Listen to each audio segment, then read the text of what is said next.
عايز اقول لكم على حاجة. عادي جدا ان انتوا تختاروا لنفسكم طريق مختلف. عادي جدا ان انتوا تعيشوا حياة غير تقليدية.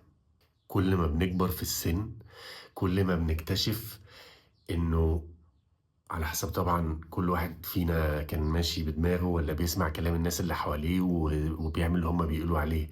اكتر ناس تعيسة واكتر ناس حاسة ان هم ما عملوش اللي هم نفسهم يعملوه هم الناس اللي ما سمعوش لنفسهم وسمعوا للناس اللي حواليهم.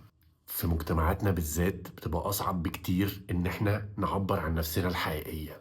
عادي جدا ان ابويا يبقى دكتور وابقى انا مش عايز ابقى دكتور، عايز ابقى ساحر. وممكن عن طريق ان انا ابقى ساحر ابقى اشهر ساحر في العالم، او حتى مش هبقى اشهر ساحر في العالم، هبقى ساحر على قد يا عم، بس هبقى انا عايش مبسوط. عادي جدا ان انا اكون واحدة بنت ومش عايزة تتجوز دلوقتي، عايزة تشتغل وعايزة تسافر وعايزة تعمل اللي هي عايزاه في حدود الادب والاخلاق والقيم، علشان بس هتلاقي ناس في الكومنتات طب ما انت اهدى. كل واحد يا جماعة يعمل اللي هو عايزه، ربنا هيحاسبنا كلنا لوحدنا في الآخر. كل واحد فينا هيقف قدام ربنا باللي عمله في الدنيا دي. ولو انت عايش او انت عايشة حاسين ان انتوا ترابت محبوسين في حياة مش بتاعتكوا، أرجوكوا اعرفوا ان انتوا في أي وقت في أي سن في أي مكان تقدروا تكسروها. الحياة قصيرة قوي ان احنا نعيشها متضايقين. الحياة قصيرة قوي ان احنا نبقى نفسنا نعمل حاجة ومش بنعملها.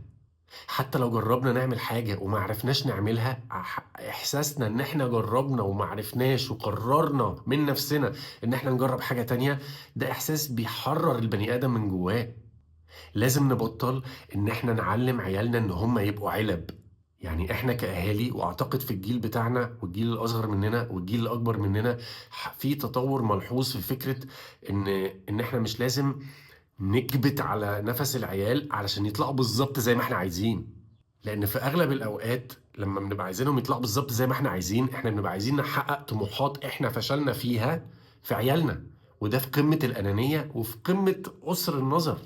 فما تخلوش حد يضغطكوا، وما تخلوش حد زي اللي قاعدين جنبكوا دول يضايقوكوا ويضحكوا عليكوا ويخلوكوا تعملوا حاجات انتوا مش عايزين تعملوها. خليكم مكملين في طريقكم انتوا، علشان قدام قدام هتبقوا مبسوطين من نفسكوا وهتدعوا لي في يوم من الايام. وصباح الجمال، وربنا يوفقنا كلنا.